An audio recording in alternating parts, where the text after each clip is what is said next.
Hello मेरे प्यारे बच्चों, मैं सर्वेश यादव। मेरे YouTube channel physics with Sarvesh में आपका बहुत स्वागत है बेटा।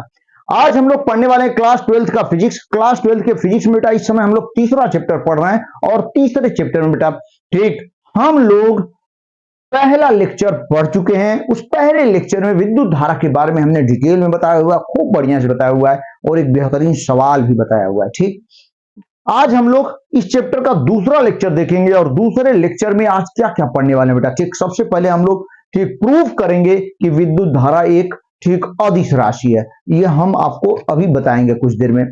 फिर इसके बाद पढ़ेंगे बेटा इलेक्ट्रॉन मॉडल, विद्युत चालन का या विद्युत धारा का, विद्युत प्रवाह का इलेक्ट्रॉन मॉडल या मुक्त इलेक्ट्रॉन मॉडल। ठीक, दो चीजें। तीसरी चीज में बेटा हम लोग माध्य मुक्त पथ पढ़ेंगे। ठीक, चौथी चीज में श्रांति काल पढ़ेंगे। पांचवी चीज में अनुगमन वेग। तो ये कुछ छोटे छोटे पॉइंट है, लेकिन हम आपको खूब बेहतरीन ढंग से समझाने वाले हैं। तो चलिए बेटा बिना देर किए हुए आज का कार्यक्रम हम लोग स्टार्ट करते हैं। हमें उम्मीद है कि आप एकदम अच्छे बच्चे हैं, पढ़ने बच्चे वाले बच्चे हैं, पेन और कॉपी लेकर के बैठे होंगे और एक एक चीज आप बेटा नोट करेंगे। तो चलें ठीक आज का कार्यक्रम बिना देर के हुए स्टार्ट करते हैं। ठीक,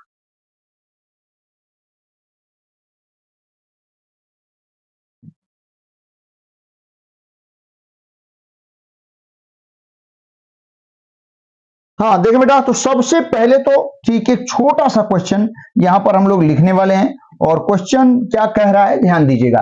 प्रश्न यही है, यही आता है एग्जाम में। ठीक, क्या आता है ध्यान देंगे आप। क्वेश्चन हम लोगों का यही है, कहता है कि स्पष्ट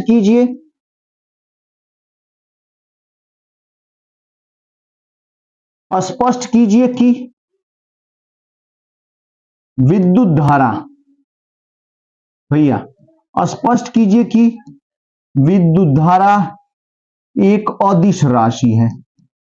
कैसी राशि है बेटा? ठीक, अदिश राशि है। स्पष्ट कीजिए कि विद्युत धारा एक अदिश राशि है। ठीक, इसको हम लोग यहां पे क्लियर करने वाले हैं कि electric current is a scalar quantity. ठीक ना, explain that electric current is a scalar quantity. ठीक ना, तो चलिए इसको एक्सप्लेन करते हैं हम लोग, इसकी व्याख्या करते हैं, इसको क्लियर करते हैं। अभी ध्यान देंगे बेटा। ठीक, तो होगा क्या समझिए, मेरी बात समझने की कोशिश करें। ये एक्सपेरिमेंटल है, थोड़ा सा एक्सपेरिमेंट के द्वारा ही इसको प्रूफ किया जाता है। तो चलें देखें, ध्यान दीजिएगा।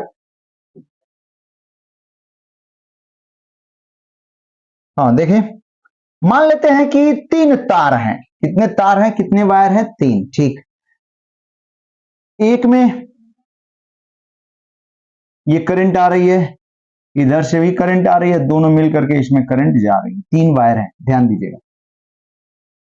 ठीक, मान लेते हैं भैया, जरा ध्यान देंगे आप। मान लेते हैं यहां इधर से 3 एम्पियर की करंट आ रही है और इधर से 4 एम्पियर की करंट आ रही है। अब दोनों मिलकर के इसमें करंट जा रही है और मान लेते हैं कि इसमें यक्स करंट जा रही है। ठीक, इसकी वैल्यू अभी हमें पता नहीं है और इसकी वैल्यू पता करने के लिए यहां पे हम लोग ठीक क्या लगा देते हैं, अमीटर, यानी जो क्या करता है, धारा मापता है। एक अमीटर लगा देते हैं, वो अमीटर धारा को माप करके यक्स की वैल्यू बता देगा। क्लियर, एकदम बता देगा कि आखिर यक्स की वैल्यू क्या है। कौन बताएगा? अमीटर। अमीटर आपने लगा दिया है, तुरंत यक्स की वैल्यू ये क्लियर कर देगा कि कितनी आएगी और यक्स की वैल्यू ही डिसाइड करेगी कि विद्युत धारा एक अदिश राशि है कि सदिश राशि है। ठीक, यहां पर एंगल का भी हमें ध्यान देना है। थोड़ा सा हम फिर से बना देते हैं क्योंकि उतना बढ़िया नहीं एंगल क्लियर हो रहा है। ठीक,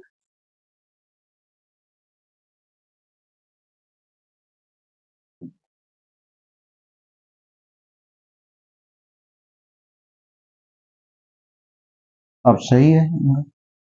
हाँ, ये 3 एम्पियर करंट है, ये 4 एम्पियर और ये लंबवत हैं दोनों तार। ठीक, जिसमें 3 एम्पियर जा रही है और जिसमें 4 एम्पियर की धारा फ्लो कर रही है। ठीक, ये लंबवत है, यानी यहां पर जो थीटा है बाबू वो 90 डिग्री है। ठीक, कोई दिक्कत नहीं होने वाली है। ठीक ना बेटा, सर चलिए समझते हैं हम लोग आगे। अब अदिश राशि और सदिश राशि दो राशियां होती हैं। अदिश में क्या होता है कि केवल और केवल परिमाण होता है, दिशा की कोई आवश्यकता नहीं। जबकि बाबू सदिश राशि में क्या होता है कि परिमाण और दिशा दोनों होते हैं। ठीक, ये तो होता है, ये एक विशेष अंतर है अदिश और सदिश में, ध्यान दीजिएगा, मेरी बात समझेंगे। अदिश राशियां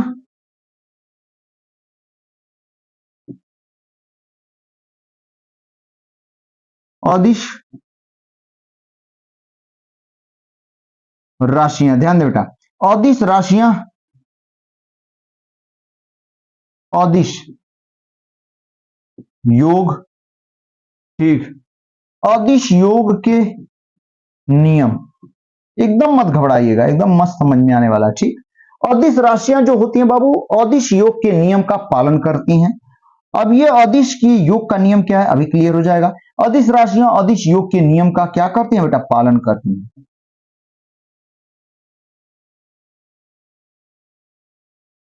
ठीक, अर्थात इसका मतलब, अर्थात इसमें अदिश योग का नियम क्या कहेगा कि इसमें केवल परिमाण को जोड़ दिया जाता है। तो 3 एम्पियर इधर से आ रही है, 4 एम्पियर ये इधर से आ जाएगी, इसमें कितनी जानी चाहिए, 7 एम्पियर। ठीक, अदिश योग। ठीक, हम यहां पे कह सकते हैं अदिश योग के नियमानुसार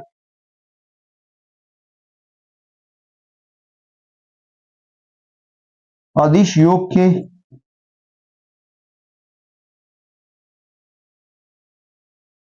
अदिश योग के नियमानुसार, ठीक, परिमाण को या परिमाणों को लिख देते हैं बेटा, परिमाणों को सामान्य रूप से जोड़ दिया जाता है। ठीक, जोड़ दिया जाता है, सामान्य रूप से क्या कर दिया जाता है बाबू, जोड़ दिया जाता है। कोई दिक्कत नहीं होनी चाहिए, एकदम नहीं होनी चाहिए। ठीक, यहां अदिश राशियां अदिश, यहां पे देखेंगे बेटा, हम कह सकते हैं कि यदि यहां पे यक्स की वैल्यू अदिश योग के नियम के अनुसार आएगी तो ये हमें मानना पड़ेगा कि विद्युत धारा क्या है, अदिश राशि है।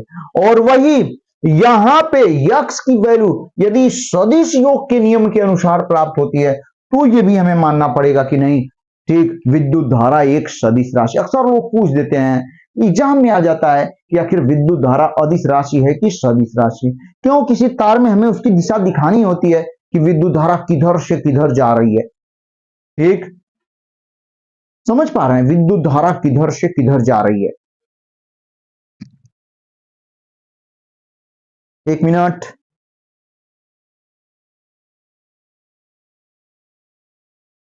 हाँ देखिए बेटा, तो ये क्लियर करना पड़ता है कि आखिर विद्युत धारा, ठीक, अदिश में अदिश यदि यहां पे मेरी बात समझेंगे, ठीक, यहां पे यदि अदिश योग का, ठीक, पालन होगा, अदिश योग के नियम का, तो हमें मानना पड़ेगा कि नहीं विद्युत धारा अदिश राशि है।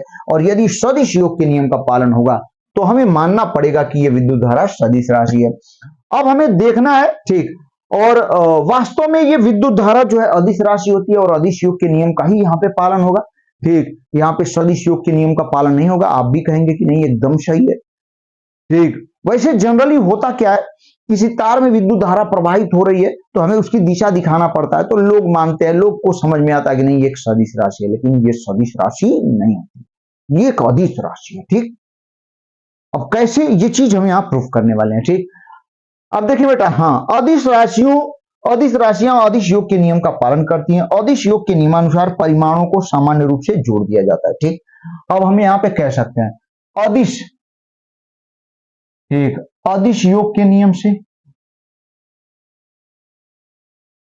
अदिश योग के, भैया ध्यान दीजिएगा, अदिश योग के नियम से यक्स का मान, ठीक, हाँ देखें, अदिश योग के नियम से बेटा यक्स का मान, यक्स बराबर कितना, 3 + 4 सामान्य रूप से जोड़ देंगे, और कितना एम्पियर, 7 एम्पियर। ठीक, ये तो अदिश योग के नियम से आना चाहिए। ठीक, अब सदिश राशियां ध्यान दीजिएगा, सदिश राशियां सदिश योग के नियम का पालन करती हैं, सदिश योग के नियम का पालन करती हैं।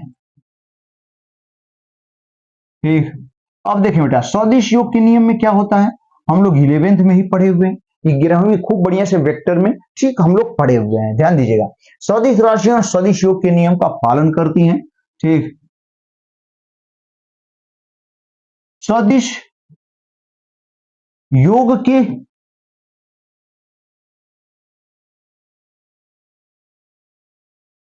नियमानुसार क्या होता है, परिमाण, ठीक, परिणामी परिमाण या परिणामी मान। परिणामी मान यहां देखिए फार्मूला हम लोग पढ़ चुके हैं, ठीक, त्रिभुज के नियम से या समांतर चतुर्भुज के नियम से। ठीक, ठीक, यहां देखिए आर इज इक्वल टू क्या होता है, अंडर रूट पढ़ चुके हैं बेटा, ए स्क्वायर याद आ रहा होगा आपको, बी स्क्वायर प्लस 2ab और क्या चीज कॉस थीटा। ठीक, तो यही नियम जब लगाएंगे, अब हम लोग यहाँ पे लिख सकते हैं इस नियमानुसार, देखिए बेटा इस नियमानुसार किसका मान, यक्स का मान क्या आ रहा है, तो यक्स बराबर यहाँ पे क्या लिखना पड़ेगा आपको, जरा ध्यान दीजिएगा, यक्स बराबर बेटा हो अंडर रूट ए स्क्वायर, इसको ए मान लेते हैं, इसको बी मान लेते हैं। ठीक, तो ए को 3 मान लिया हमने तो 3 का स्क्वायर, प्लस बी को 4 मान लिया तो 4 का स्क्वायर। ठीक, अब प्लस 2 इंटू ए इंटू बी यानी 2 इंटू 3 इंटू क्या 4, और कास थीटा दोनों के बीच वाला रखना है इसलिए हमने दिखाया यहाँ पे 90 डिग्री। ठीक, कास 90 डिग्री।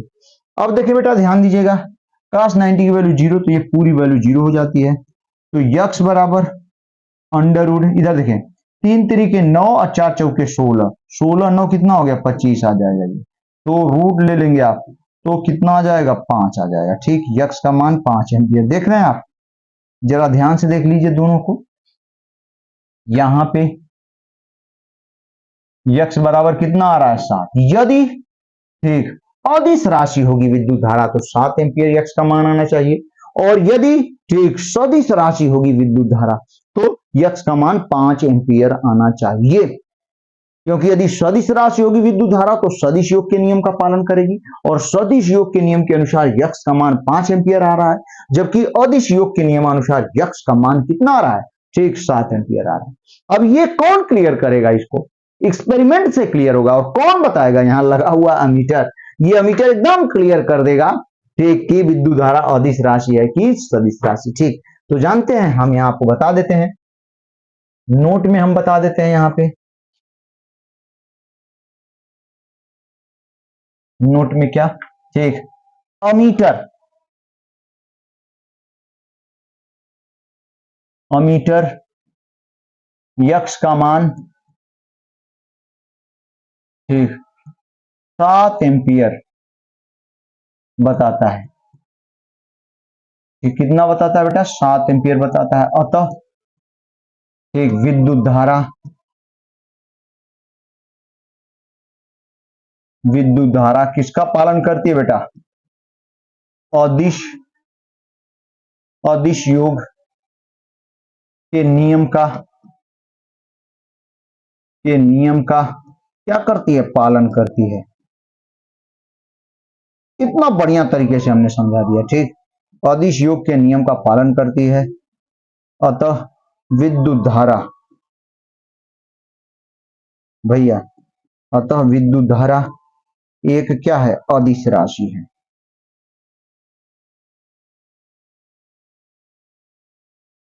कैसी राशि है, अदिश राशि है।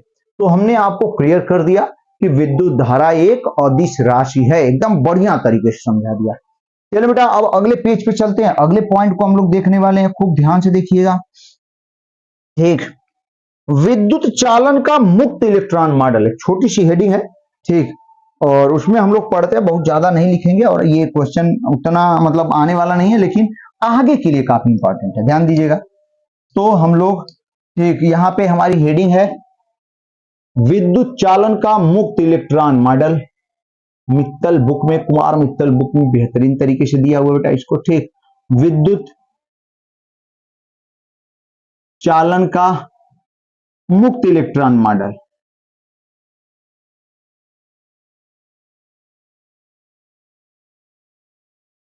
हाँ देखिए विद्युत चालन का मुक्त इलेक्ट्रॉन मॉडल, सही है ना, हाँ देखिए बेटा तो विद्युत चालन का मुक्त इलेक्ट्रॉन मॉडल क्या कहता है, सुन लीजिए, बस सुन लीजिए, ठीक। विद्युत चालन का मुक्त इलेक्ट्रॉन मॉडल क्या कहता है? विद्युत चालन का मुक्त इलेक्ट्रॉन मॉडल यही कहता है कि प्रत्येक पदार्थ, ध्यान सुनेंगे बेटा, प्रत्येक पदार्थ ठीक परमाणुओं से मिलकर बना है और परमाणु के मध्य में ठीक धनावेशित भाग नाभिक उपस्थित होता है, जबकि ठीक नाभिक के चारों ओर ऋणावेशित भाग इलेक्ट्रॉन क्या करते हैं, ठीक अपनी अपनी कक्षाओं में चक्कर लगाते हैं। यही होता है, ठीक यही हर जगह बताया जा रहा है।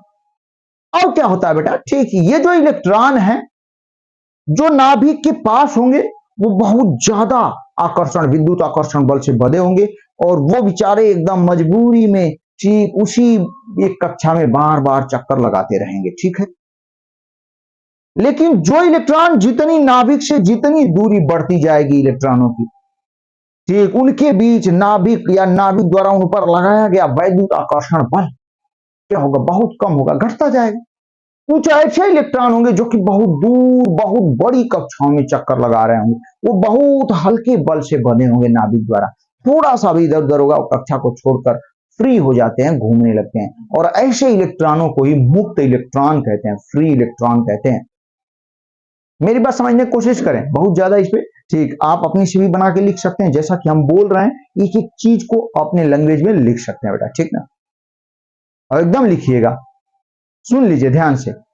प्रत्येक पदार्थ परमाणुओं से मिलकर बना होता है, प्रत्येक पदार्थ परमाणुओं से मिलकर बना होता है।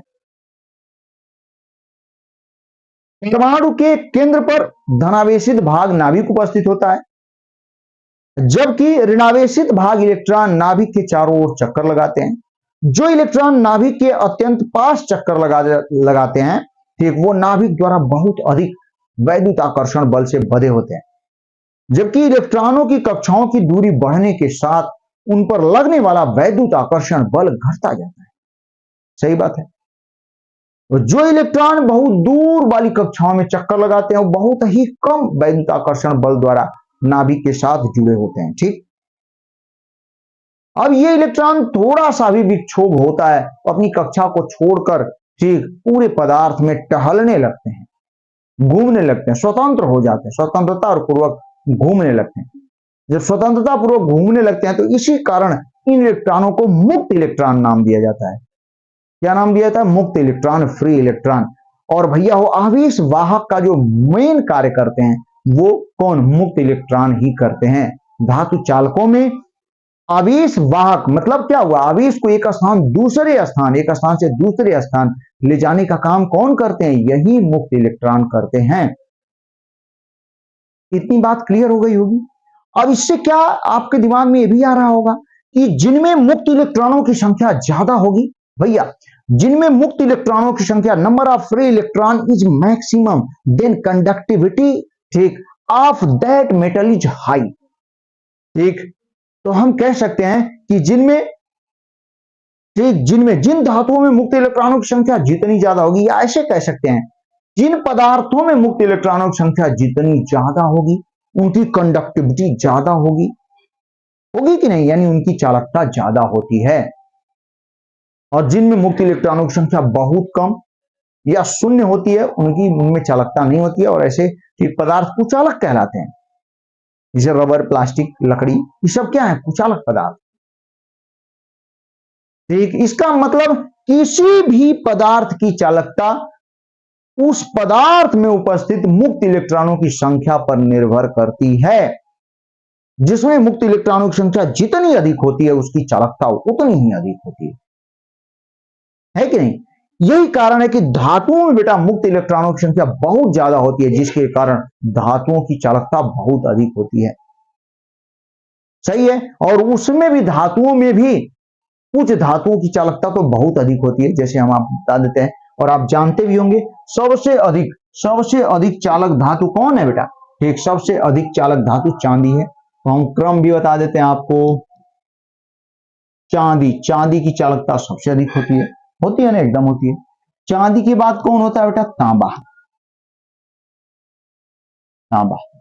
ठीक, इसके बाद कौन होता है? सोना। और इसके बाद कौन होता है, एल्यूमिनियम, और बहुत है, ठीक ना। मेन ये चार है, इनको याद रखिए। ये चार धातुएं हैं, ठीक ना, जिनके चालकता का बढ़ता घटता हुआ क्रम हम यहां लिख देते हैं। ये क्या है, इनकी चालकता का घटता हुआ क्रम है, ठीक।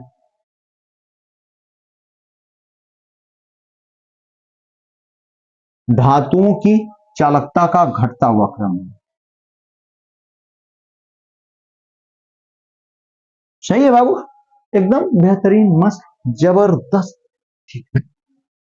हाँ, ये तो विद्युत चालन का मुक्त इलेक्ट्रॉन मॉडल आप समझ ही गए होंगे कि मुख्य रूप से आवेश का प्रवाह किसके द्वारा होता है, मुक्त इलेक्ट्रॉनों के द्वारा होता है। और जिनमें मुक्त इलेक्ट्रॉनों की संख्या जितनी अधिक होगी, आवेश का प्रवाह उतना आसानी से होगा, यानी इनकी चालकता उतनी अधिक होगी। और धातुओं में मुक्त इलेक्ट्रॉनों की संख्या बहुत अधिक होती है, और यही कारण है कि उनकी चालकता अधिक होती है, ठीक है। इतनी बात तो एकदम क्लियर है, कोई दिक्कत नहीं है, ठीक है बेटा। अब हम लोग अगले टॉपिक पे चलते हैं, जो कि बेहतरीन टॉपिक है, ठीक। तीन छोटे छोटे टॉपिक हैं जिनको हम लोग आज समझेंगे, ठीक। सबसे पहले समझने वाले हैं, ध्यान दें आप, सबसे पहला जो टॉपिक है इसी से संबंधित है, मुक्त इलेक्ट्रॉनों से ही संबंधित है, ठीक। पहला जो टॉपिक है बेटा, उसका नाम है माध्य मुक्त पथ। ये क्या होता है, अभी हम डेफिनेशन इसकी लिखेंगे क्योंकि ये पूछा जाता है एग्जाम में। माध्य मुक्त पथ, इंग्लिश में कहते हैं बेटा इसे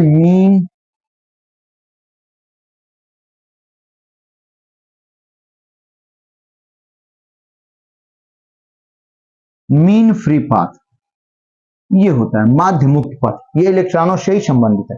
तो इसकी परिभाषा क्या होती है माध्य मुक्त पथ की, हम आपको बताने वाले हैं, एकदम ध्यान से सुनेंगे, ठीक। मीन फ्री पाथ क्या होता है, तो हम कह सकते हैं, ठीक, मुक्त इलेक्ट्रॉन, ठीक, हम आप कह सकते हैं चालकों में मुख्य रूप से धातुएं ही होती हैं, चालकों में भैया एकदम ध्यान से देखें, चालकों में मुक्त इलेक्ट्रॉन, ठीक, स्वतंत्रता पूर्वक मुक्त इलेक्ट्रॉन, ध्यान दें बेटा,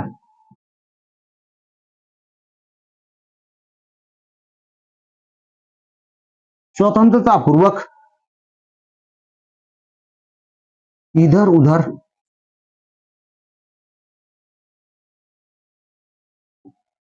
हाँ तीव्र वेग से गति करते रहते हैं, सही बात है। ये इलेक्ट्रॉन या ये मुक्त इलेक्ट्रॉन भैया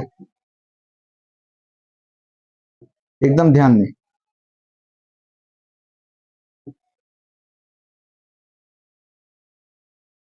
ठीक, गति करते हैं। चालकों में मुक्त इलेक्ट्रॉन स्वतंत्रता पूर्वक इधर उधर तीव्र वेग से गति करते रहते हैं। ये मुक्त इलेक्ट्रॉन गति करते समय, मेरी बात समझे बाबू, ठीक, अभी फिगर से भी समझा देते हैं आप, ठीक। ये मुक्त इलेक्ट्रॉन गति करते समय चालक में किससे, ध्यान देंगे आप, परमाणुओं, अणुओं एवं आयन भी होंगे, जहां से इलेक्ट्रॉन निकले होंगे धनायन में होंगे, ठीक, आयनों से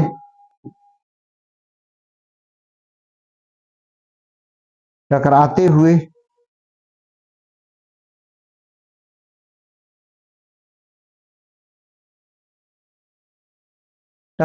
गति करते हैं, ठीक। अब देखें बेटा, चलिए, ये तो गति कर रहे हैं, अब आगे क्या होगा, मुक्त इलेक्ट्रॉनों के, अभी फिगर बना रहे हैं, ध्यान दीजिएगा बेटा, ठीक। मुक्त इलेक्ट्रॉनों के दो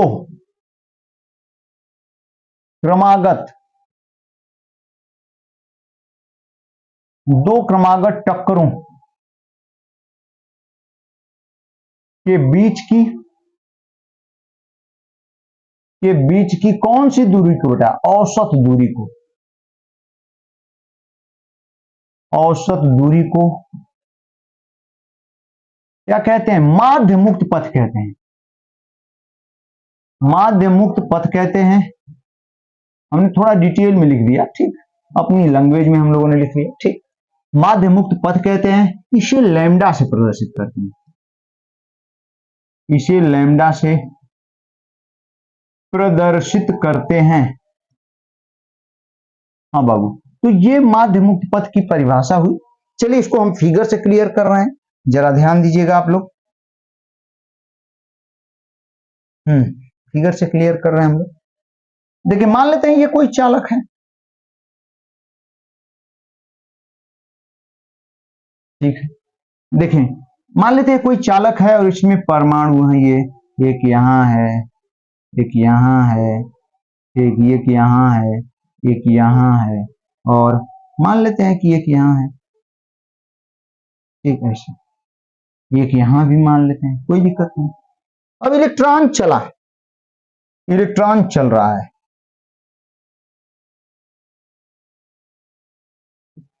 हाँ देखिए इलेक्ट्रॉन यहां से चला और ये जा रहा है, ऐसे गया और इससे टकरा गया, ठीक। मेरी बात समझे, यहां से टकराया है, इससे इस परमाणु से टकराने के बाद फिर चल दिया, ठीक, चल करके यहां जाके टकराया। जब यहां जाके टकराया तो यहां से यहां के बीच इसने कितनी दूरी तय कर लिया, लैम्डा 1। समझ पा रहे होंगे, आपको दिखाई भी दे रहा होगा, ठीक ना, ध्यान दीजिए, लैम्डा 1। फिर वहां से ये चला, ध्यान दीजिएगा, तो इधर चल दिया इसने, फिर टकराया, टकरा के वापस हुआ ये इलेक्ट्रॉन, फिर यहां आके टकराया, ठीक, यहां आके टकराया, और जब यहां आके टकराता है तो ये कितनी दूरी, लैम्डा 2 दूरी तय कर लेता है यहाँ, ठीक। फिर यहां से टकरा के फिर वापस होता है, ठीक, फिर वापस होता है और जाके यहां इससे टकरा जाता है, और ये दूरी बेटा कितनी तय कर लेता है, लैम्डा 3। फिर यहां से टकरा के फिर वापस होता है, यहां टकरा जाता है, और मान लेते हैं ये दूरी कितनी तय कर लेता है, लैम्डा 4, ठीक। फिर यहां से टकराने के बाद फिर यहां भागता है ऐसे, और यहां जाके टकराता है बेटा, और मान लेते हैं कि ये दूरी कितनी तय कर लेता है, लैम्डा 5। इस तरीके से इलेक्ट्रॉन इसमें ठीक टकराते हुए इधर उधर, ठीक, परमाणुओं, आयनों, इनसे टकराते हुए इसमें दौड़ रहा है, और इसकी दो क्रमागत टक्करों के बीच की दूरी नहीं, औसत दूरी, ठीक। और मान लेते हैं लास्ट वाले में हम 5 न लिख करके यन लिख देते हैं,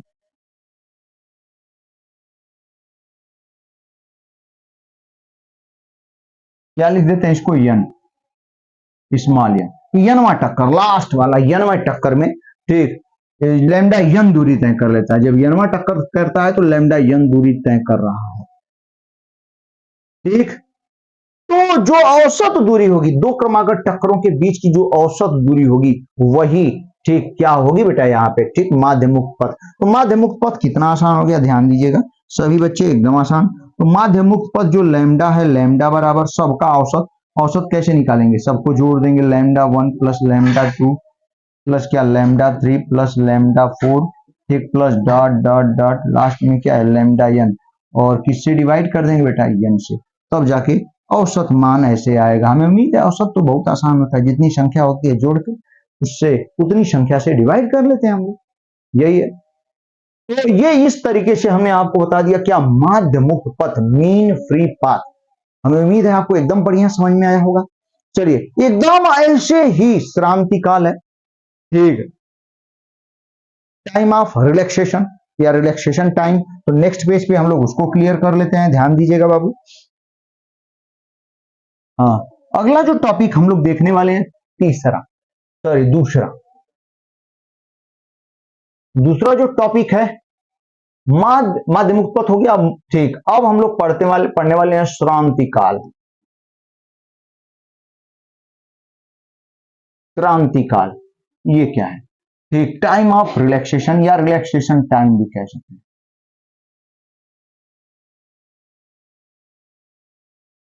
बहुत आसान, ध्यान देंगे, एकदम वैसे ही है, एकदम वैसे ही, बस डिफरेंस क्या है, वहां पे दूरी की बात चल रही थी और यहां समय की बात हुई, ठीक। तो परिभाषा हम एकदम आसान तरीके से लिख देते हैं इसकी, ठीक। किसी चालक में, ध्यान दे बाबू, ठीक ध्यान दीजिएगा, किसी चालक में मुक्त इलेक्ट्रॉन, मुक्त इलेक्ट्रॉन, मुक्त इलेक्ट्रॉन किससे, परमाणुओं,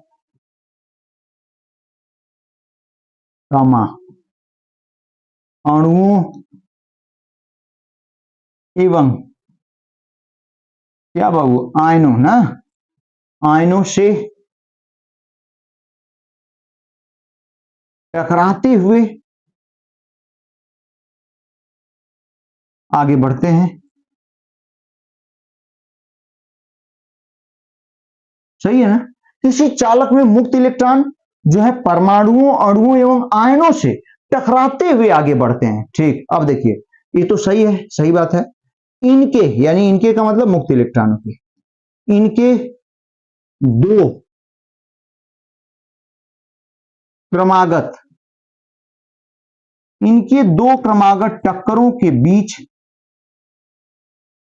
देखें बाबू, दो क्रमागत टक्करों के बीच लगे समय, ठीक, लगे समय के औसत मान को, किस मान को, ठीक, वहां दूरी, दो क्रमागत टक्करों के बीच दूरी के औसत मान को, तय की गई दूरियों के औसत मान को, यहां लगे समय के, वही दो क्रमागत टक्करों के बीच लगे समय के औसत मान को, ठीक, लगे समय के औसत मान को क्या कहते हैं बाबू, क्रांतिकाल। सही है ना, एकदम सही है, क्रांतिकाल कहते हैं। और जानते हैं इसे, ठीक, इसे टाउ से ऐसे बनाते हैं, जे का उल्टा, जे को इधर घुमाते हैं लेकिन टाउ को इधर, इसे टाउ से प्रदर्शित करते हैं। अब हम फिगर से फट से इसको समझा देते हैं। ठीक है, एकदम सही। अब भैया वो हम आपको फिगर से समझाने वाले हैं। ये क्रांतिकाल क्या होता है, बहुत आसान। मान लेते हैं कोई चालक है, एकदम वैसे ही हम समझा देते हैं। कोई चालक है और इसके अंदर, ठीक, हम मान लेते हैं परमाणु है, अणु है, तो ये मान लेते हैं क्या है, परमाणु है, एक यहां हो गया, एक हम यहां बना लेते हैं, एक यहां बना लेते हैं, एक यहां बना लेते हैं, एक यहां बना लेते हैं, ठीक, ये परमाणु है। अब क्या होगा बेटा, ठीक, ध्यान दीजिएगा, अब क्या होगा बाबू, ये जो इलेक्ट्रॉन है, ठीक, इलेक्ट्रॉन जो है वो इनसे टकराते हुए आगे बढ़ेंगे। मान लेते हैं इलेक्ट्रॉन यहाँ है ये, ठीक, यहां से चला ऐसे और टकराया जाके इससे, ठीक, और कितना समय ले लिया यहाँ पे, टाउ1, ठीक है। फिर बेटा ध्यान दीजिएगा, यहां से आया फिर इससे रास्ते में टकरा गया और यहां इसने समय ले लिया क्या, टाउ2। फिर ध्यान देंगे यहां आके इससे टकराया और फिर कितना समय ले लिया, टाउ3, और फिर इससे आके यहां टकराया, कितना समय ले लिया बाबू, टाउ4, और लास्ट में मान लेते हैं इससे टकरा रहा है और यहाँ पे समय कितना ले लिया, टाउ ऐसे। तो यहां पर जो समय का औसत मान है टाउ, जो क्रांतिकाल है टाउ, एकदम हम लोग यहाँ पे लिख सकते हैं टाउ, हल्का सा हम लिख देते हैं यहाँ पे क्रांतिकाल, ठीक। यहाँ पे अब क्रांतिकाल हम लोग निकालेंगे इसका, क्रांतिकाल का मतलब बेटा हो टाउ। अब हम लोग क्या लिख सकते हैं, टाउ बराबर क्या, tau one plus tau two plus tau three plus टाउ4 प्लस डॉट डॉट डॉट कितना n, यानी टाउ n अपान क्या कर देंगे बाबू, n।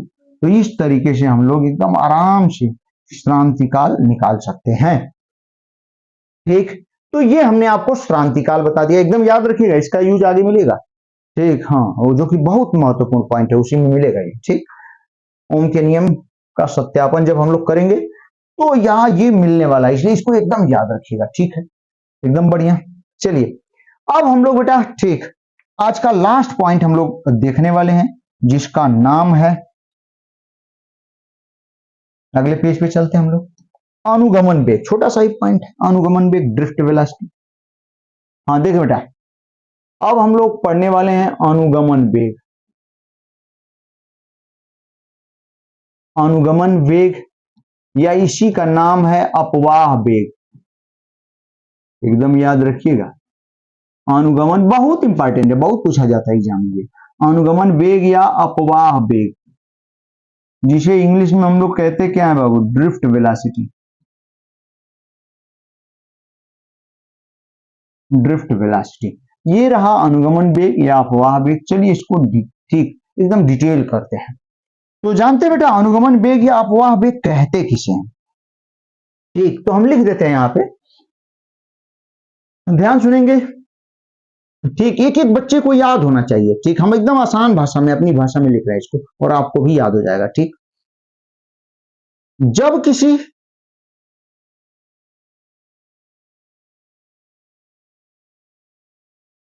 किसी चालक के दोनों सिरों को, भैया जब किसी चालक के दोनों सिरों को, समझिए, जब किसी चालक के दोनों सिरों को किसी बैटरी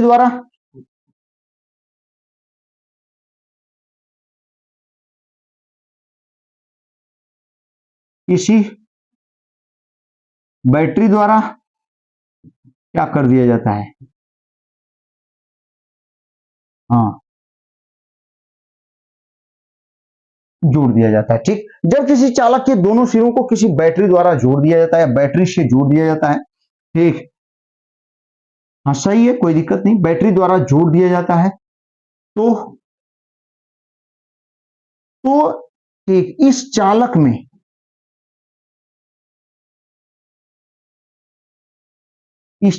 में मुक्त इलेक्ट्रॉन, इस चालक में मुक्त इलेक्ट्रॉन, ठीक, इस चालक में मुक्त इलेक्ट्रॉन बैटरी के, भैया बैटरी के ऋण ध्रुव वाले,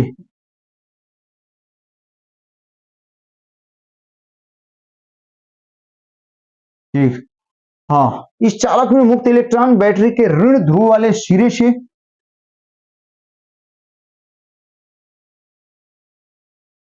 धन ध्रुव वाले सिरे की तरफ,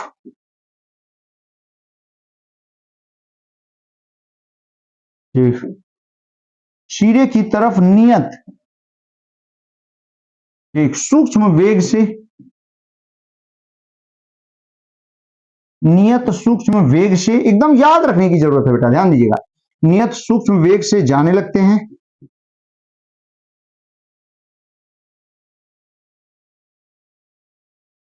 ठीक, नियत सूक्ष्म वेग से जाने लगते हैं। इस वेग को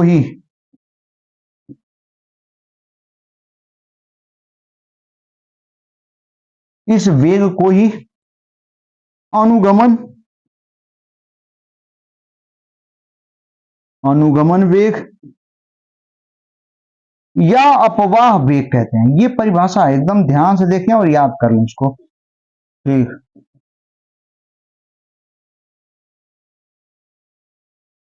अनुगमन वेग या अपवाह वेग कहते हैं।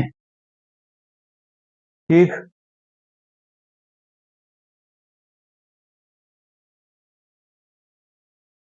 हाँ सही है, इस वेग को ही बाबू अनुगमन वेग या अपवाह वेग कहते हैं। ठीक, इसका मान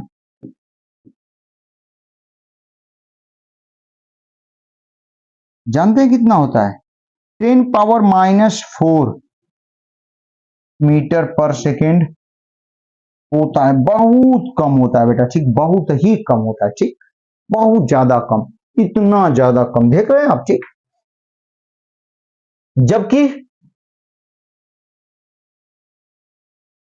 बैटरी,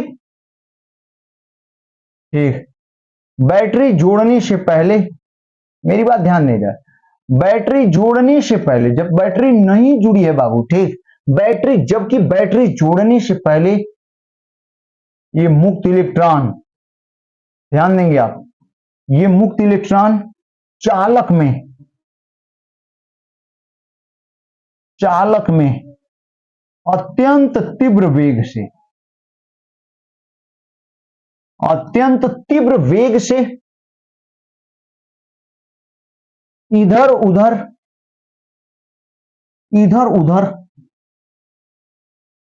गति करते रहते हैं।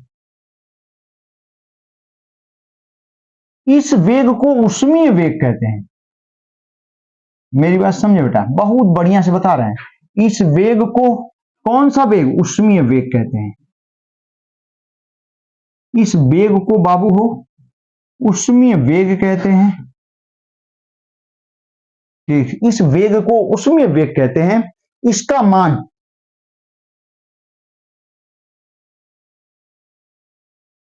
ठीक, इसका मान कितना होता है जानते हैं आप? 10 पावर 5, बहुत ज्यादा, 10 पावर 5 मीटर पर सेकेंड होता है। ठीक, मतलब क्या है ध्यान दीजिएगा, समझिए। जैसे कोई चालक है और इसे बैटरी से अभी नहीं जोड़े आप, तो इसमें जो इलेक्ट्रॉन है बहुत तेजी से इधर उधर टकराते हुए दौड़ते हुए चलते रहेंगे। इस समय इनका वेग बहुत ज्यादा होता है, 10 पर 5 घात मीटर प्रति सेकेंड होता है, और इसे ऊष्मीय वेग कहते हैं। इलेक्ट्रॉनों के इस वेग को बेटा हो ऊष्मीय वेग कहते हैं। जबकि यदि हम इसे बैटरी से जोड़ दें, बैटरी इसके दोनों सिरों को चालक है मान लेते हैं, धातु का, लोहे का, तांबा का, ठीक, इसे बैटरी से जब जोड़ दिया आपने, तो तुरंत जो इलेक्ट्रॉन है, पहले तो बहुत तेजी से इधर उधर दौड़ रहे हैं, तुरंत इलेक्ट्रॉन अपनी जगह पर, अपनी जगह पर सारे के सारे मुक्त इलेक्ट्रॉन रुक से जाएंगे। और रुकने के बाद बेटा ठीक, ये नेगेटिव पोल, यदि इधर बैटरी का नेगेटिव पोल जुड़ा है, इधर पॉजिटिव पोल जुड़ा है, तो नेगेटिव से पॉजिटिव की तरफ बहुत स्लो ठीक वेग से नेगेटिव से पॉजिटिव की तरफ जाने लगते हैं। और इसी न्यूनतम वेग को ऊष्मीय वेग या अनुगमन वेग या अपवाह वेग कहते हैं, ड्रिफ्ट वेलोसिटी। तो हमें उम्मीद है कि आपको एकदम बढ़िया समझ में आया होगा बेटा, ठीक ना। अब हम लोग इसके बाद ठीक अगले लेक्चर में बहुत महत्वपूर्ण, बहुत ज्यादा महत्वपूर्ण पढ़ने वाले हैं पॉइंट, ठीक, विद्युत धारा एवं अनुगमन वेग में संबंध, जो कि बहुत बार पूछा गया है, आपके एग्जाम, आपके टेस्ट, हर जगह पूछा जाता है। विद्युत धारा एवं अनुगमन वेग में संबंध थोड़ा सा कठिन है, ठीक, हल्का थ्योरी का यूज है, तो इसलिए एकदम लगातार बने रहे बेटा। हम आपको एकदम बेहतरीन चीज, पूरा चैप्टर ठीक, चाहे बढ़िया हो चाहे खराब, एकदम एक तरफ से आपको कंप्लीट करते हुए जा रहे हैं। बहुत मेहनत करते हैं, इसलिए हमें उम्मीद है कि आप भी ठीक खूब मेहनत करेंगे, खूब मन से पढ़ेंगे, एकदम पढ़ाई में व्यस्त रहेंगे, ठीक। और थोड़ा सा रिक्वेस्ट है बेटा कि अपने दोस्तों तक जरूर मेरे वीडियो को, मेरे चैनल को पहुंचाते रहें आप लोग, ठीक। भैया पूरा वीडियो देखने के लिए आपको बहुत बहुत धन्यवाद, ठीक। आप एकदम ऊंचाइयों को छुएं, आपका भविष्य एकदम मंगलमय हो, उज्जवल हो। धन्यवाद।